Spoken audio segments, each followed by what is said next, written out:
My wife cheated on me once. Once was enough.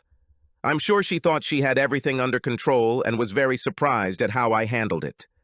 The course of events was the usual story. We had been married for 15 years. Things had become quite boring. We grew apart, spending time in the same house, under the same roof but in different rooms. She moved away from me. At some point I noticed that we were no longer partners, no longer confidants, no longer lovers. She left too many clues. I did some scouting and did some digging. It turns out she was having an affair, at least an emotional one. She started complaining to me. This was normal, and I stopped listening to her complaining and bullying me over the years. Now, with this new evidence, I not only heard her, I listened. She was unhappy with our marriage. She stopped loving me. This was clear to me. If I tried to bring up the idea that she was wrong, that we could fix our love, that I loved her and we could repair our marriage, she would just pull away from me even more. She just looked at me, and in her eyes I saw another bridge between us crumbling. To hell with all this, I said to myself, finishing my beer. I replayed our last argument over and over in my head. I tried to find a way to get her back. After all, she was mine. It seemed to me, I thought to myself, that every time I tried harder to get my wife back, she moved even further away from me. I sat late into the night, letting my wife sleep in our large family bed while I nursed my hurt feelings. Somewhere along the way, my brain switched on, and a new way of thinking burst into me. Why did I argue with her about how she felt? Really, why? At that moment, I realized that everything my wife told me was true, a truth that I couldn't just ignore or talk her out of. She was telling me how she felt, and here I was, arguing with her, telling her that she was wrong, that she didn't really feel those feelings. How stupid was that? How can you tell someone that they are wrong about their feelings? Well, it would stop immediately. What she felt was what she felt, so why argue about it? So what did I feel? Strange. No, actually, it was strange because as I sat on the couch in the dark, thinking about my recent relationship with my wife, I realized that I, too, was unhappy. I wasn't sure I loved her anymore. I was in love with the idea of still being together and being married to my loving wife. But that wasn't a reality, was it? This eureka moment hit me. It took me a while to put everything together, but now I had a plan of action. Whether it worked or not, at that moment I didn't care because I now knew that what I was doing and what she was doing wasn't working. What does it mean? The definition of insanity is trying to do the same thing that didn't work, thinking over and over again that it will work. I smiled through my beer bottles in the trash and decided to sleep in the guest bedroom. It's all part of the plan. Frank? Linda opened the door to the guest bedroom and flicked the light switch to keep me awake. Why are you sleeping in the guest room? I squinted against the light until my eyes adjusted to the bright light. I stayed up late. I didn't want to bother you, I said. She looked at me and then wandered into the kitchen to get some coffee. I am not a coffee drinker, as I have been blessed with the ability to wake up and be alert immediately. I jumped into the shower and prepared for a confrontation. Today I had spring in my step. Linda sat opposite me in the living room. I sat in my usual position on the sofa. Linda clenched her fists. She was worried, and I felt that she was getting ready to tell me something. Frank, she began, this does not work. I feel disappointed and confused, and I don't think I love you anymore. I sat and looked at her. She paused, then continued. Frank, I know we've been together for a long time, but I think we need to get a divorce. The word hung in the air. I smiled as she looked at me nervously. That sounds good, honey, I said. She blinked. Frank, did you hear me? I nodded. Yes, of course I heard you. You don't feel like everything is working. You don't love me. You want a divorce. I agree. Do you understand? Now she was alarmed. I stood up and walked over to her. I knelt down in front of her. Linda, I can't change how you feel. You do not love me. How can I object to this? Can I tell you that you're wrong? No. You do not love me. Well, to be honest, there were many times in our lives when I didn't love you either. If you feel like you can't live with me anymore, well, again, how can I argue with that? Linda looked at me like I was crazy. However, deep down, I saw that she was nodding at my keen ability to understand that What she said was true, and she appreciated it. "Wait, you said you didn't love me?" she asked. "There were times just like yours." She got a little worried. In all the times she played out this little scene in her head, she never expected me to react the way I did. I loved seeing her emotions reflected on her face. "Well," I said. "Anything else?" "I have to leave tonight, so I'd like to sort this out now if you don't mind." "Are you leaving right now?" I stood up and started putting on my jacket, getting ready to leave. No. "Frank, where are you going?" "I'm leaving. I think I'll go to a few bars. I think I might start looking for someone else instead of you right now." I waved goodbye to her and left her sitting in her chair with her mouth open. I stopped at the right bar. There, I grabbed a bourbon and sat at one of the tables away from the crowd. I took out my cell phone and put another part of my plan into action. I called my friend from work. Jessica worked with me in my department and was known as the company gossip. Playing the role of the poor, abandoned husband, I solemnly conveyed to her the conversation I had had with my wife, in particular, how she had stunned me with a request for a divorce. The reason I called her, not the real reason, was because I was at the bar drowning my sorrows in whiskey and might not show up for work the next day. I could hear the wheels turning in her head because Jessica and I would occasionally flirt at work, and she was lonely. The next thing I knew, Jessica had asked herself out to me for the evening, under the guise of looking out for me and being the friend I needed while I was in such an emotionally fragile situation. I met Jessica at a bar that I knew my wife and her friends frequented. Was I worried that someone might see me? No. My marriage appears to be over. My wife didn't love me, and frankly, right now, I didn't love my wife Linda either. Jessica looked good. She arrived quickly, dressed nice and sexy. Maybe she wanted to get to me before anyone had a chance, at least that's what I wanted to believe, but when she saw me, she was a little surprised that my body language and mood did not match the news I told her over the phone. The smile on my face didn't help either. "Frank, what's going on?"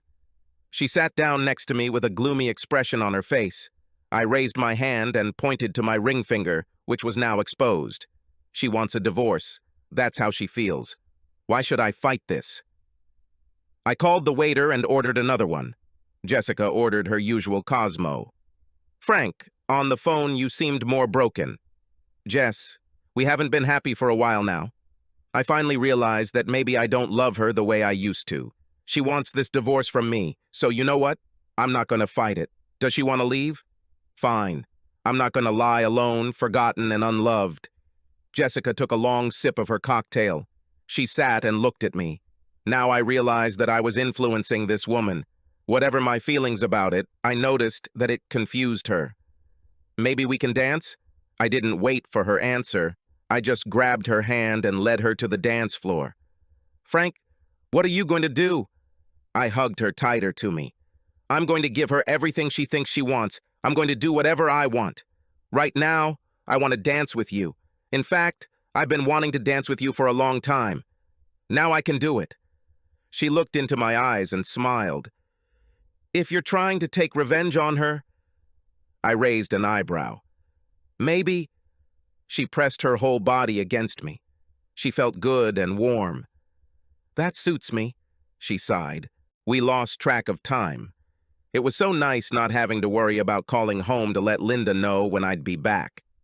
Jessica was funny, smart, and we flirted all evening. She was 100% mine. She knew it. I knew it.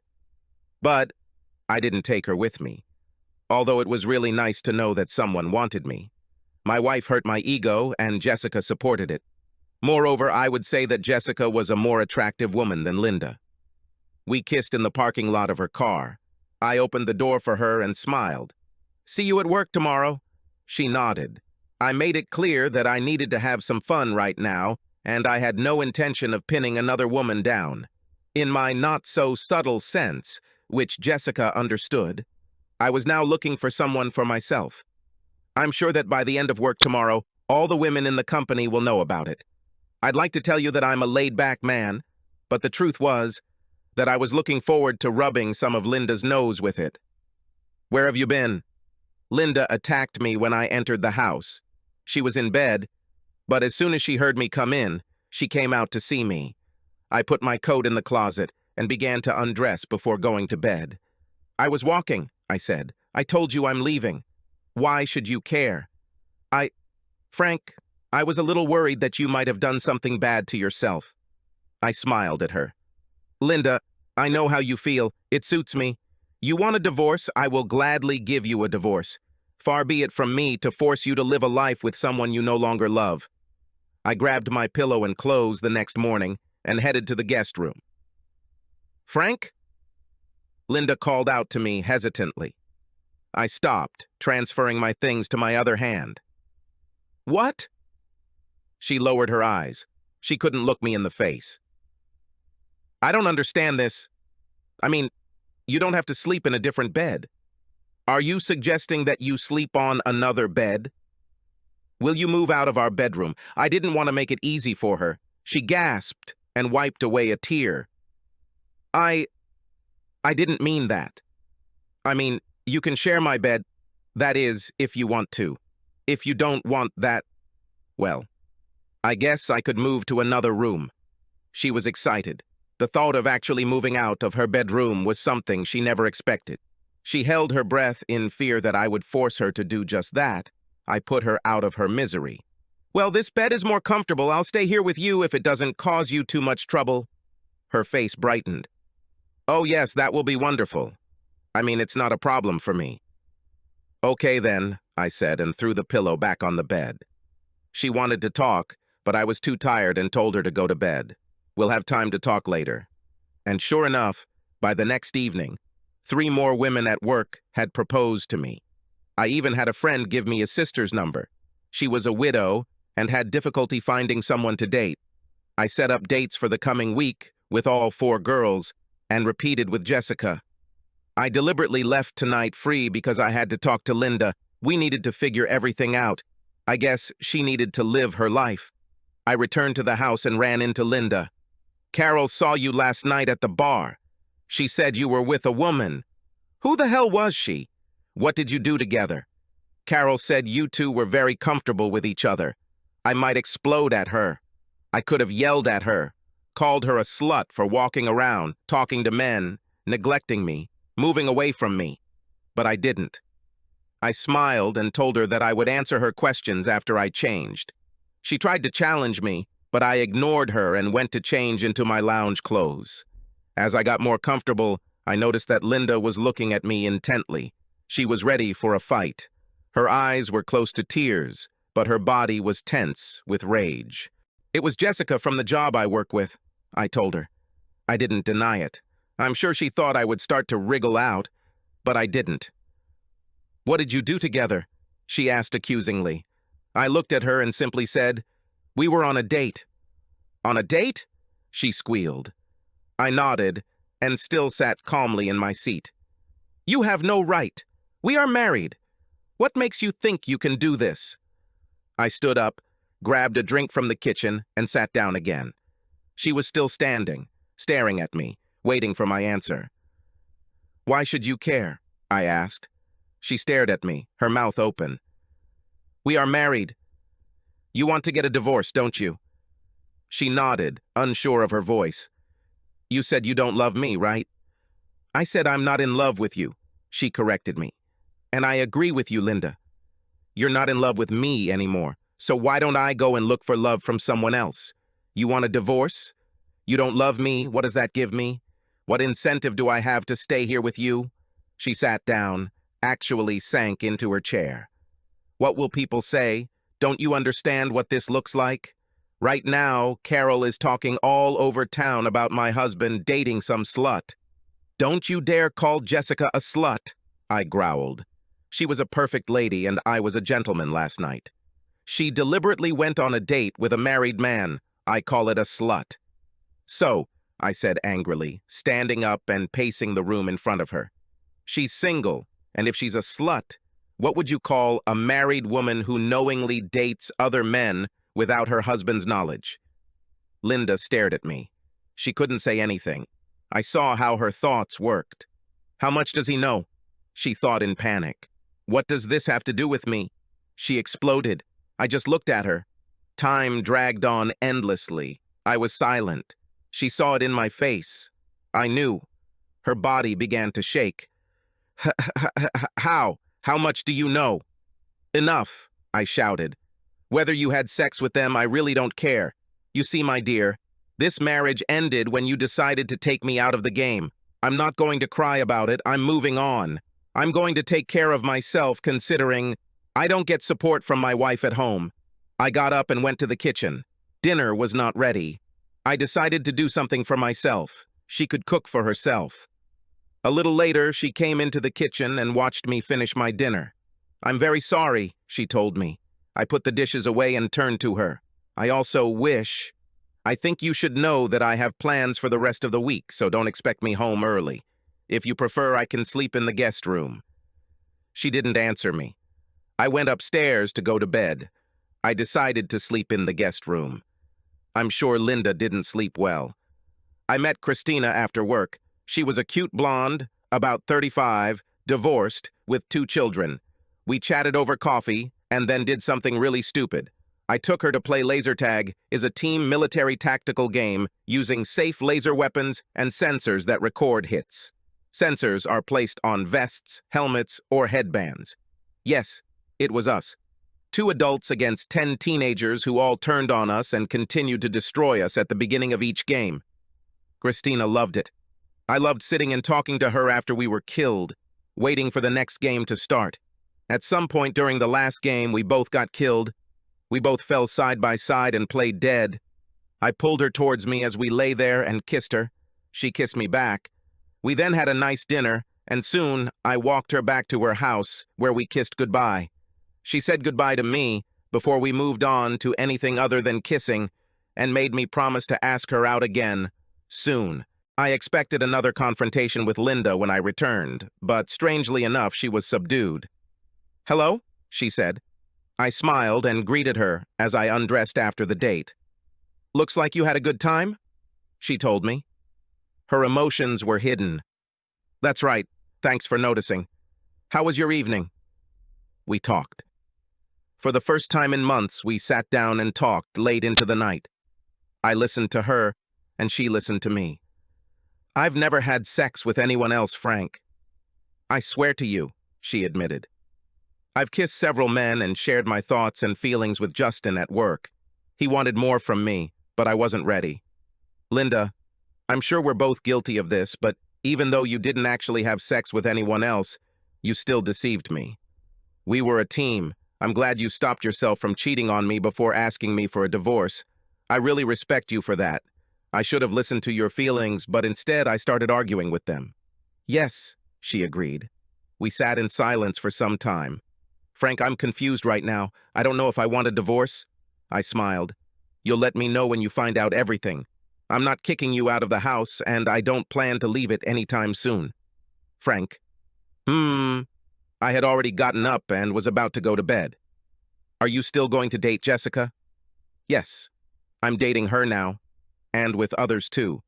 Do what you want to do. Figure it out. I have to do what's best for me. If we get divorced, well, then it wasn't meant to be." I headed to the guest bedroom. She followed me in and stood in the doorway. "Frank?" I turned to see her as I took off my shirt. "Come back to bed with me, please." I hesitated. "Do you think this is reasonable?" Tears flowed from her eyes. "I don't know. I just want you right now." I held out my hands to her, and she threw herself into them and began to sob. She was confused. She didn't know what to feel. I carried her back to our bed. I held her as we fell asleep. Lauren was a good friend of mine. She was a fan, and she and I would always talk about the latest TV shows and fan stuff. We were at a neat bar with live music that she was dying to go to, but none of her friends or dates were interested. That evening, I took her with me. It was fun, and although we had flirted at work from time to time before, there was absolutely no chemistry between us as romantic partners.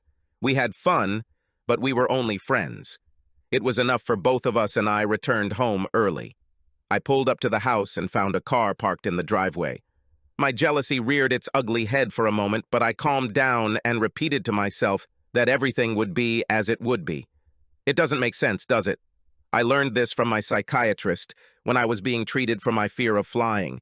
Instead of freaking out and screaming to myself, "Oh my God, I'm going to get on a plane," he made me change my tone to one of excitement and anticipation. "Oh my God, I'm about to get on a plane. I cannot wait." This took some practice, but generally worked in the short term. Not knowing what to expect, I repeated my mantra and opened the door to find Linda sitting and chatting with Carol, one of her friends. "Frank, I didn't expect you to come back so early." "Linda." "Carol." I nodded to them. Carol shot daggers from her eyes at me. She didn't say anything. "Business ended early, so I came back." "Want a little privacy?" Linda and Carol exchanged glances, and then Carol stood up from the couch. "I have to go. Linda, I'll talk to you soon." Linda walked Carol to the door. Carol gave me a nasty look, didn't say anything to me, and walked away. "Sorry for barging in. I didn't want to interrupt your evening," I told her. "Don't be stupid, Frank. This is your home, too. House. When was the last time she or I called this house our home?" "Have you eaten?" she asked me. She had some leftover food, which she and Carol apparently shared. I picked at the food while she cleaned the kitchen. "How are you?" I asked. She sat down. "I'm fine, I think." I invited Carol to talk, but she confused me even more. "How?" "She wanted me to throw you out, change the locks, and divorce your ass." Well, my key still works, so I take it you didn't have time to call a locksmith." She laughed. "Do not be silly. I had to explain to her that I was the one who asked for a divorce. After I told you this, what rights do I have over you? I left you, didn't I?" She looked into my eyes intently. That last part was a question she desperately wanted to know the answer to. I wanted to jump up and allay her fears, tell her that I still belonged to her. But I didn't. I said nothing. In the past, my intentions would have turned her off. Maybe this new waiver plan will have a different effect on her. Changing the subject, I blasted the audience. "Bad news, I'm afraid. My date for tomorrow evening is canceled. Now I'm stuck with concert tickets. Maybe you want to go with me instead of another girl?" His face brightened. "Oh, Frank. I wish I could. I mean, if that's what you want." I shrugged. "Well, I can give these tickets to someone at work." "No," she said decisively. "I mean, I'd be happy to go." "Happy to come with me?" She blushed and nodded. "Sure?" I asked. "Yes," she whispered. I smiled. This could be funny. I broke the news to Heather. She was disappointed, but that's life in the game called dating. Linda was dressed and ready to go when I picked her up after work. She looked good. She was dressed to impress. I'm pretty sure she was dressed to impress me. I didn't know too much about this group. Heather suggested I go to this concert, so I bought tickets. They were good. Loud, but good. I guess I wasn't surprised when we ran into Heather. I saw that Linda was surprised at how good Heather looked and quickly realized that Heather would be my date for the evening. I apologized to Heather, and she looked at Linda. "Heather, this is Linda." "Linda, Heather was supposed to be my date today, but..." Something happened. Usually when I introduced Linda, I always called her my wife. This time I decided not to do it, and Linda noticed right away. "Heather! It's so nice to meet you. I'm Mrs. Donaldson." She looked straight into Heather's eyes, and something happened between the two women. Heather was smart enough to apologize and said she would see me at work the next day. Linda was seething with anger. She grabbed my hand. "Frank, where's your wedding ring?" I shrugged. "At home. I took it off after you asked for a divorce. Now I don't need it anymore." Linda was speechless again. Damn. I had fun keeping her quiet. "Frank, we are not divorced yet." I smiled and focused on the music. Several times I went into the bar to refill our glasses. Each time Linda watched me like a hawk. Every time I was in a bar, some woman would come up to me and I would chat with her for a bit. I made one laugh and she even gave me her number. Linda saw all this, but said nothing. I'm not really a ladies' man. I can flirt a little, but I've always been respectful and never pushed anything.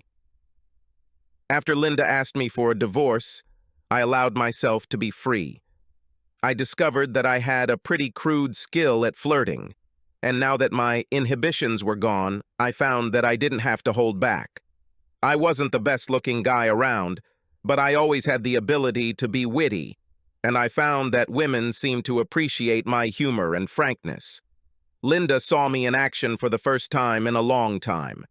I think it surprised her, but she must have realized that long ago the same moves, and flirtations had captured her heart. Tonight, I think that's what she was remembering. She was silent the whole way home. I was silent too. Once in the house, we began to get ready for bed. "Frank, where is your wedding ring?" I pointed to the sock drawer in the dresser. She walked over and opened it.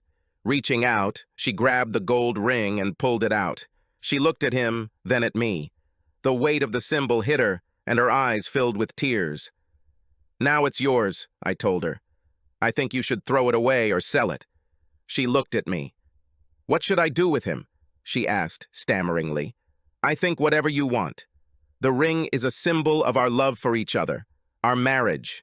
At some point, it was a shield, a warning that its owner was inaccessible to others. I highly doubt that most people appreciate and recognize what this symbol means. I know that for me, this ring helped fend off other women. I hoped your ring would do the same for you. Since you changed your mind about living with me, I think I no longer need this symbol to protect me. It just reminds me of what once was." I looked her straight in the eye until she looked back at me. "When the time comes, you will decide what to do with this ring." I walked up to her and closed her fingers around the gold band. She watched me and took responsibility. "Frank?" I was just falling asleep when she called out to me. "Thank you for the evening. I enjoyed the concert and chatting with you. Contact me." I fell asleep again. In the morning, breakfast was waiting for me. Linda made bacon and eggs. She was a great cook, and I appreciated her efforts. I noticed that Linda had not taken off her wedding and engagement rings. I also saw that she kept fingering them while she ate with me. That morning, Carol called me at work. "Carol, I'm surprised I can hear you. What can I do for you?" "Lunch today, 12:30 at Bohemia." She switched off and I stared at the dead headset. I wasn't sure what to expect at lunch. I didn't know Carol very well. Linda became friends with her at work. She was pleasant to look at, but was never very friendly to me. She was one of Linda's friends with whom they often communicated. I walked into the bar I'd invited Jessica to that first night. She was already sitting at the table covered with a white linen tablecloth and waved her hand to me. Her face was tense and sharp. The conversation will probably not be pleasant. As soon as I sat down and my order was taken, Carol glared at me. "What the hell are you up to? Linda is in agony, and you pull this stupid trick, dating other women in front of her." I think I blushed for the first time. It was partly embarrassment, partly anger. I quickly closed my mouth before saying something I would regret later. I immediately realized that everything I said and did at lunch today would be immediately reported to Linda. She watched me as I regained control of my emotions. For a long time, I thought about how to answer. Finally, I spoke. "Carol, how much do you know about what's going on with Linda?" "I know her husband is acting like a complete idiot." She growled. The people around were looking in our direction. "Carol, stop talking nonsense. Answer my question honestly, and I will answer yours. I have nothing to hide, and you?" Carol swallowed and was glad that our waiter had chosen that moment to serve us our food. I sat and waited. "Linda is confused," Carol admitted. "So confused that she needs to date other men to sort out her thoughts?" Carol blushed and took a sip of water. "Linda had some weak moments, Frank." "I bet," I said sarcastically. "We tried to help her figure it out," Carol answered. "You see, my dear Carol, this is where I make an exception. Why are you and your friends responsible for helping her work things out between her and her husband?" Carol was silent. "Really, why do you care at all?" "Linda is my friend." "And what?" I said. "I should be her best friend, her partner, her life partner. Don't you think that if she had any problems, She should have talked to me first? Don't you think she should have come to me to sort things out? Instead, she goes to her friends, who are apparently such good and responsible people that they take her to places where she can work out her feelings with other men. Men who don't seem to care that they're kissing another man's wife. Carol paled slightly. No, she turned very pale. She didn't seem to have much of an appetite right now. Somehow Carol opened the floodgates of rage in me. This was another stupid, just friend who decided to stick her nose into other people's affairs. Let me ask you something, Carol. Are you married? She shook her head. Have you ever been married? Another wiggle. Do you have a degree in counseling? No. So what gives you the right to give someone marriage advice? You've never been married, so how do you know what it is? What gives you the right to manipulate someone else's marriage? She gasped. But I'm her friend. Not from where I'm sitting. How many times have you talked to me? Once or twice, as far as I remember. I've been married to Linda for 15 years, but when have you ever taken the time in your life to meet, talk, and get to know your friend's man and partner? I've been in her life for 15 years, so I know her like no one else. You talk about advice. You talk about helping her through this. But what the hell do you know about me other than what Linda told you from her point of view? I felt like Carol was about to cry. I reached out to her as best I could, now to convey a message to her, and through her to Linda. Carol, Linda told me how she felt. She wanted a divorce, she told me, and I quote, I don't love you anymore. Well, Carol, tell me, how should I react to this? What possible argument can I give her to say that she is wrong? Well, she was the one who wanted a divorce. Why should I be miserable, hoping she'll change her mind? I finished my drink. My food was half eaten, but I was already finished. I stood up and took one last look at Carol. I discovered that other women see something in me. My wife doesn't see it anymore.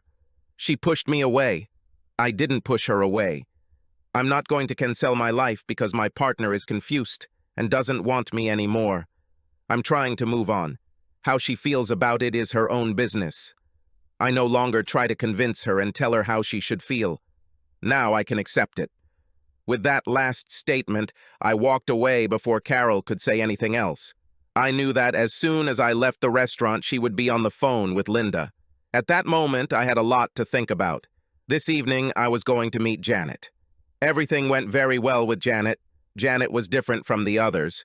She was a black woman, younger than me, but very beautiful and very sexy.